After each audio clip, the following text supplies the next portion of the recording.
It is very rare that you go to an event and there is an urgent need for what you have to offer. Like, it has happened. I'm not saying it can't happen, but it's very rare, and that should not be your intention. Like, that's probably 1 in every 10 events I go to that might happen. It's more long-term focused. And don't just focus on like quantity, but quality of relationships too. Like, you're gonna get more referrals from like 1 or 2 people that you're very tight with than 100 that you're not very tight with. So you are just trying to find those people that would work best in your ecosystem. Welcome to the Art and Science of Difficult Conversations, where we believe when you communicate better, you live better. As always, I'm Chris, one of your co-hosts, and I work with leaders to navigate transitions and rebuild trust through these hard conversations. And as always, I'm joined with Lucie, owner and founder of mental fitness gym called Mind Fittery for leaders, their teams, and families. And today we have something that I get questions about quite a bit, especially from people who are introverted or shy and not sure how to manage this. But how do I go network? How do I go out there and meet people? How do I go to networking events? What do I say? What do I do? What's my goal when I get there? So I'm excited that I had recently met this guy who's an expert and does it a lot. So today we're welcoming Jack Pittas, an entrepreneur, business development expert, and he's built 2 businesses primarily through networking and word of mouth. Jack, welcome to our podcast. Thanks, Chris. Thanks, Lucie. Great to be here. Tell us about yourself. How did you build these businesses? What got you into this? Yeah, so before I started the businesses, I was a commercial lines insurance producer, which is basically a sales side of insurance. And then I did that for a little bit, which kind of prompted me to start my first business, which was originally a cybersecurity and tech consulting company, but then it's pivoted to what it is now, which is like technical content writing. And through the years, I built that primarily, like you said, through word of mouth referrals, just kind of building out the network and finding opportunities that way. And then last May of 24, I came on as a partner for ACE Business Development, which is essentially a fractional business development service. So we actually will go out and network on behalf of clients. That's our most popular. We do a couple other things, but our most popular service is what we call it's event representation and then proxy networking. So we'll both go to events on behalf of clients. We'll also kind of use our own connections to facilitate warm conversations, which we find is very valuable for clients. But essentially we're doing networking as a service through ACE Business Development. And why should solopreneurs, I think the world over, understand like why they have to go out there and pound the pavement, quote unquote, virtually to meet people. But even I know that a lot of internal professionals still also understand the idea of networking and the importance. But why is it so important for professionals in different areas to be networking and getting out there? Yeah, so I guess it kind of depends who you are, right? So if you are a small business owner or a solopreneur or whatnot, we don't have the big brand name, right? We don't have even nationally or regionally, people aren't going to really know what your company is. So you can't just run an advertisement and expect to get results. You have to go kind of boots on the ground and go out and meet people to build connections that ultimately will drive revenue opportunities. That's kind of, from that point of view, if you're a business owner or even you're in sales, the point of networking is, 1, you could potentially meet leads at a lot of events. 2, you're trying to get referral sources. So that's actually what people don't always think about is like they'll go to an event and say, oh, there's no potential customer here, no potential buyer. It was like, well, are there people that can refer you to buyers, right? Or the people that can send you intros and that stuff. And then even if you're not either a business owner on the sales side, a lot of people get their next opportunities, their next jobs and kind of go up in their career through networking, through just knowing people. A lot of times it sort of saves, a very tedious hiring process or tedious time being a candidate and having to apply to a bunch of stuff when you can sort of skip all those steps and you already have trust with the person and they know your background, they know what you know. Overall, I think it's just something that can skip a lot of steps in those processes, in either the job search process or the sales process. That's really cool that you are offering it as a service. I know many people that would love that. Yep. Because that's when I say networking, when we talk either with business owners or professionals that want to increase visibility in their company or be competitive. Or maybe they're worried about layoffs and they want to, switch an opportunity. So networking always comes up. And first of all, it almost is for many clients like the bad word of I hate networking. Yep. And then, okay, I need to do it. But Where do I start? What kind of events? What would be your recommendations for somebody that wants to start, got over that, okay, I have to do this? Yeah. So I guess the advice early on is just learn to love it. Like a lot of it is sort of attitude, and I'll admit there are days where I've worked a long hard day, I've been kind of grinding, and I got to go to an event that night or whatever, and it's like sometimes it's the last thing you want. Even I consider myself very social, very extroverted, and I enjoy being around people. But I totally get it. Like I totally understand that people don't want to go to the events and everything. And the nice thing is when you go to those things, you're not alone, right? The people there probably, many of them don't want to be there. Many of them were dreading going to it all day.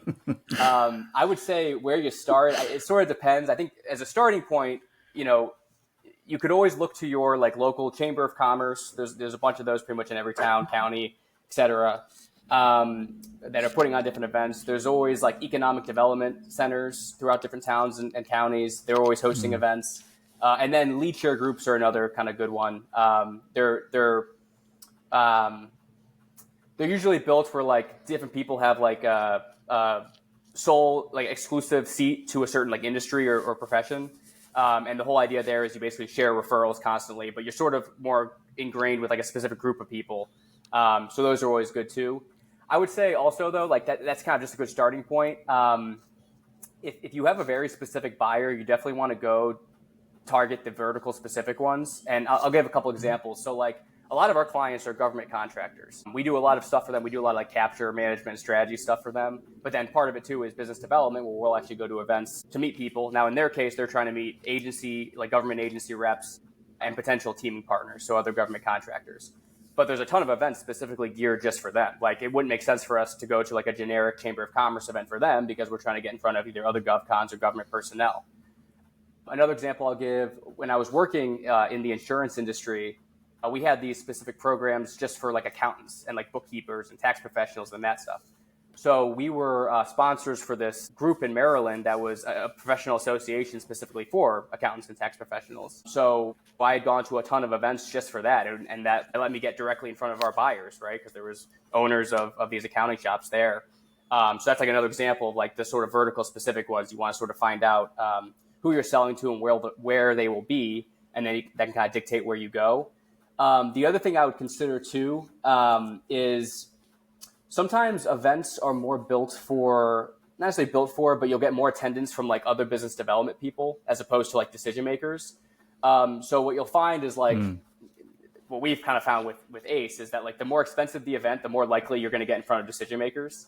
So like those are like your kind of longer conferences, your trade shows, your expos, because those are people who are actually looking to procure products and services. They're interested in buying, they're interested in learning what's on the market. As opposed to like, some kind of happy hour where you're probably going to get more like just other business development folks, which is fine because they can then introduce you to someone you're trying to meet within the company. Like, it's not a bad connection by any means. They also know a lot of people typically, can be good referral sources. But that's another thing you kind of want to consider when you're looking for different events to go to is like, all right, is it in my vertical? Will my buyers be there? And if the buyer will be there, will it actually be the decision maker or just another salesperson or business development person? That's a lesson I learned, I think, the first year and a half of my business. I was networking like wild, just meeting with everybody. Very like part of the way in, I learned that I'm just networking with other people that do the exact same thing I do, that have the exact same service and the same exact audience. It's not really helping me because there's no reason for them to give me their clients that they're working with. So I've had to like figure out, how do I get to other spaces where people exist?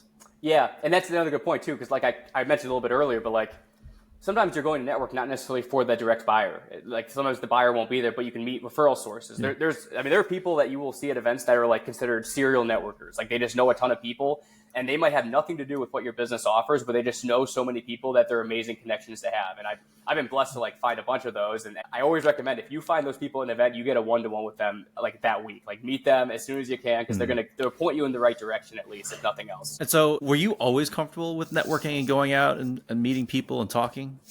I would say my situation was a little different because I remember when I started my career, like when I started in that insurance agency, the guy who was also in like the position that I was in, like left, like he was like the more senior guy. He like left the week I started. So I kind of just got thrown into it. And then just decided this is the way I'm just going to get business for everything moving forward. I did see the results and I was like, this is just so much more effective than like cold outreach. It's just so much easier to get business this way, especially, you gotta remember, my industry, it's very saturated, right? There's a million insurance agencies, you can go anywhere. So your entire strategy needs to be focused on relationships because you're selling the same stuff. I mean, that's the truth. Like insurance agencies are all selling from the same carriers. And there's a lot of industries like that. Like accounting firms are very similar to that, where they're all pretty much offering the same thing. So the relationship becomes more important to get referrals, but then build trust with like potential clients. So yeah, I guess it definitely, the first few times I was like, okay, I don't like doing this, but then you sort of got used to it. And a lot of the events can be actually a lot of fun. I mean, there's plenty of golf events that people will host. I've seen a million cornhole tournaments. There's a reason why people like doing happy hours for networking. I think it does make people a little more comfortable. There's definitely different, whoever's hosting it does try to make sure like people will be comfortable and have no problem interacting. And it is just something that takes like a little getting used to. You do it a couple times, then you kind of get in the groove.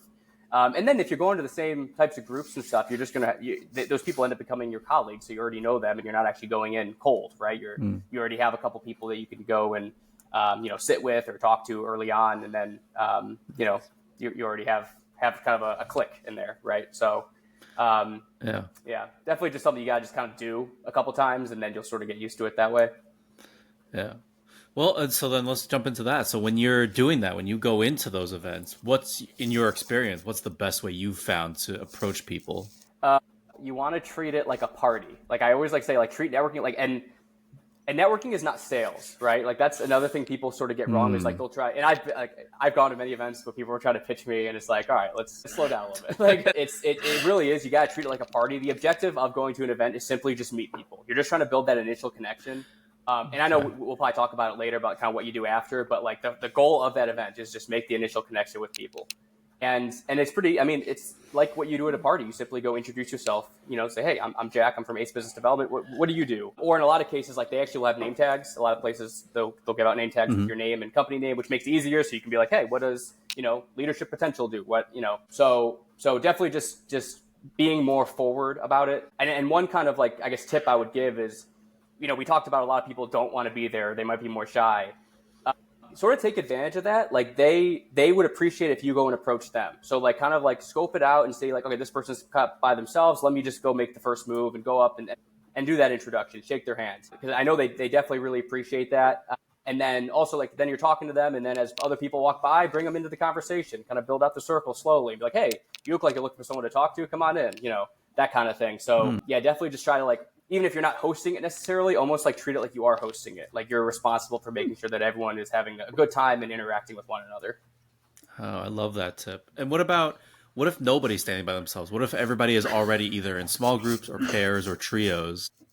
There is the simple move of just like, hey, I'm going to talk to you guys. Like I've done that before. And again, everyone's kind of in the same boat and they have no problem with it. It shows, you're just being friendly. Everyone knows you're just trying to meet people. So yeah, that's one way you can kind of approach it. Now, there's other events too. So the nice thing, we're probably talking more about like general networking, happy hour type events. A lot of events will have like, sometimes they'll have like sponsors and like tables and booths and stuff. And those ones end up being a lot easier because if you really just want to start talking to people immediately, go to the tables. There's people set up there and they want to meet people, right? So sometimes I'll do that approach if it's like one of those like mixed type events where it's both networking and sort of like exhibiting, I guess we'll call it. You can go to those tables and connect people and they want to talk to you, right? They're trying to talk to as many people as they can and, get their money's worth. So that's sort of another approach you can use. I'm curious, what about, let's say, the HR professional and they want to network, maybe to get visibility, maybe to be open to other opportunities with other companies. And they might be at conference for HR people. And it's somebody very introverted and more on the shy side and more of, I don't want to bother people. What would you tell this person, how they could overcome that shyness? I think you got to just have the mindset and just kind of have the awareness that you are not alone. You are not the shyest person there by any means. I guarantee it. Like, and you're probably not the most nervous one there. So it kind of goes back to the approach of like, just be forward, right? Treat it like you're the one sort of hosting. You just want to, have conversations and the conferences are example. I mean, a lot of the conferences are going to have those table setups. So, go back to the other tip, you go to the tables first, find the tables. And I know they'll have different, usually with conferences, there's also sort of like seminars I know within the conferences typically or different like activities going on. So those are typically easy if you're sitting next to someone, make friends with them, right? It's again, it's all just a party. You're just trying to meet people and stuff. And if you're already sitting next to them, why not introduce yourself? Why not get their business card? I love it. You're kind of answering also my next question, how to deal with the pressure, be it if it's a business owner. Oh my God, I need to get somebody, I need to get a client, right? They are feeling the financial pressure. Like I'm hearing maybe look at it as a party. Any other tips? Yeah. So I think I totally see what you're saying there. Like, yeah, people, you're sort of trying to, well, in that case, you're almost trying to rush the sale, and that sort of defeats, that's not what you want to do. Like, you want to, and I guess we go into like what happens after and what that sales can kind of look like long-term, but essentially, you make the connection, and then you need to reach out to all the people that you think would be worthwhile to connect with further for one-to-ones. That's always the next step, is have a one-to-one with the person. Because when you're at these events, you probably aren't talking to them for very long, a couple minutes tops. So you probably didn't get very much information. You maybe know what they do and who they service, right? You know their ideal client. But that's sort of like surface level stuff. So do the one-to-one. You can do virtual ones like Chris and I did, when we first met. I'll go out to lunch with people a lot, get coffee a lot, however you want to do it, and then really get to know them, like get to know their business, get to know how they got started, their story, and then it doesn't even really stop there. You also want to be able to like add value to them kind of quickly. So like the way I sort of do it is I'll open up my network. So if I meet somebody and I know that they're trying to meet a certain type of company, I can either try to find that company that might be interested, or I will find referral sources that I know work with that same ideal customer. That's like a non-competitor. So that's one way I do it. I know other people, you can do like share some free resources after you meet with them. Say, hey, I know you mentioned this problem. Here's a one pager I found or whatever. Some people will give like LinkedIn shout outs after they meet. It's like, hey, I just had a great one-to-one with this person. They offer this, and this. If you ever need it, hit them up, right? So you definitely want to be able to offer that value right off the bat if you can, and try to give more than you get. That's always a good mentality to have too. Is try to be just give as much as you can, and it will come back around in some form. And then even after that, though, that's just the one-to-one. One thing that's a little more challenging is sort of like nurturing those relationships, and a lot of that comes down to like continuous one-to-ones and meeting with them, every couple months or so, and you want to build that relationship. And then eventually, an opportunity comes around. It's not always immediate. I've had people I met 2 years ago send me referrals, and I didn't even think they remembered me. But it was like, but eventually, if the opportunity comes, they will send something to you, or there might be a chance to collaborate together. But the key is you want to sort of be that front of mind for whatever service you offer for when that opportunity comes. Yeah. Let's put this into action, because I spoke at a conference last week. I got a bunch of names and numbers and emails. What is the best timeline to wait before I reach out? And truly, I wasn't waiting on purpose. I just haven't had time until today to actually do anything about it. But what is a good kind of timeline to wait? So for ACE, for our clients, we're doing no more than 1 to 2 days after an event. And a lot of that is, and especially if it's like a really big event where they probably met a lot of people, they need to remember your face, right? That's like kind of important. So if you wait too long, they'll be like, I don't even remember talking to this person, or I don't even know who this is. Or like sometimes, like I've had people reach out to me who I know I didn't meet at an event, but they might just, because they have a contact list, so they're probably just going through the list trying to meet. So like, you don't want that to happen. You want to make it very clear that you would, and apparent that you just met them, and they remember who you are, and then you get that one-to-one. So yeah, about 1 to 2 days. All right, I'm going to stop this interview. Then I got to go make some emails. Here's a question I've gotten before. What if you're at these events and you just, like, I've had somebody ask me, like, I'm just so shy and I almost don't care about the other person's life. What do I even ask or say? Because I don't want to ask them any questions about them because I just don't care about their life. So, I mean, just a good general social practice would be, even if you don't care, pretend to care. And I mean, I guess the conversation always starts with like, what do you do and all that stuff. But then like, I mean, there's a lot of times where you learn, oh, you're from this area. Are you a Chicago Bears fan? Like I'm a Bears fan. And sometimes I've met people from Chicago and we'll talk about that for a while. So like, that's the thing too. It doesn't, again, that initial connection doesn't have to be all business either. Like just trying to meet somebody, right? And like at any party, you might talk about more personal things. Talk about where they went to college or something, or, they might want to talk about their families or whatever. Or sometimes too, like there's like this person, I know them too, right? So you have the sort of the overlapping circles. So I guess the advice for that, is like, even if you don't care, pretend you care and just find something to ask, even if it's not business related, right? So, where you're from, you live around here. Because a lot of times, you'll be at an event and like the person, like there could be people from out of town at the event. So that's something different, right? It's like, oh, you flew in from Jersey for this event in DC. So talk about that. If you already covered your bases on what they do and all that stuff, that's always a good go-to also. Yeah. And let's say you're not shy, but you're just having the conversation and you feel like the conversation's kind of at a natural end. You ran out of things to talk about. How do you like to kind of segue out and make sure you stay in contact? I say, one, if they have business cards, make sure you get their business cards, or if they don't have them, make sure they have your business card. But the easy way to sort of out the conversation is just, shake their hand, say, hey, it was a pleasure meeting you. I got to go mingle a little bit more and kind of make my rounds. But I'll definitely be in touch and just make sure they're aware, like, and I'll be in touch. Let's get a one-to-one set up so I can learn a little bit more or whatever. And sometimes another piece of advice I'll give for the one-to-one, a lot of times what I'll do is like, not just ask for a one-to-one, but I'll sort of like say what's in it for them. So like, I'll be like, hey, let's get a one-to-one. I can introduce you to people who you might want to meet or whatever. I just want to learn more kind of who you're looking to meet, right? So that gives them, even if like they have nothing to do with what you do and you just want to get the one-to-one, that's sort of the answer is what's in it for me, and it gives them a reason to at least take the one-to-one and see if the relationship can kind of continue further, or if you want to build it further. Yeah, I love that, because a lot of people say lead with value, lead with giving value. Yeah. And even before you even have the one-to-one, it sounds like you're doing that right away. You're showing that you're going to help them in some way or support them in however. Yeah. Because like I said, I think it does come around eventually, and a lot of it has for me, right? There's been people, I have some very strong relationships, and the foundation of that relationship is just early on, I added a lot of value to the person. It is, people appreciate it. It becomes kind of easy to do. So yeah, I definitely recommend adding value very early. Yeah. So I'm also hearing it's important to remember with the mindset, it's a long game rather than I need to get a client fast. Yes. And go ahead. Yeah. No, it's happened before, but it is very rare that you go to an event and there is an urgent need for what you have to offer. Like, it has happened. I'm not saying it can't happen, but it's very rare, and that should not be your intention. But because that does happen, right? Like, I have had the situation where it's like, oh, I need this immediately. Like, I got this thing I got to get complete in the next month. Like, we need to talk next week. Yeah. And like, it does happen, but that is super rare. Like, that's probably 1 in every 10 events I go to that might happen. So yeah, it's more long-term focused. And don't just focus on like quantity, but quality of relationships too. Like, you're gonna get more referrals from like 1 or 2 people that you're very tight with than 100 that you're not very tight with.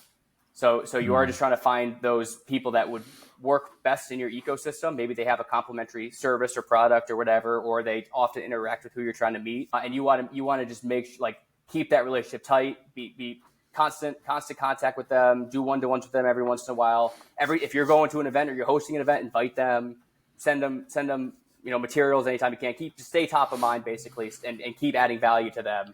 And then eventually an opportunity will present itself for which they can send that to you. So definitely, quality over quantity is definitely a thing you need to think about too. Makes sense. So long-term, quality over quantity. This is the end of part 1 of our episode with Jack. Stay tuned for next week when we hear more about what he has to say.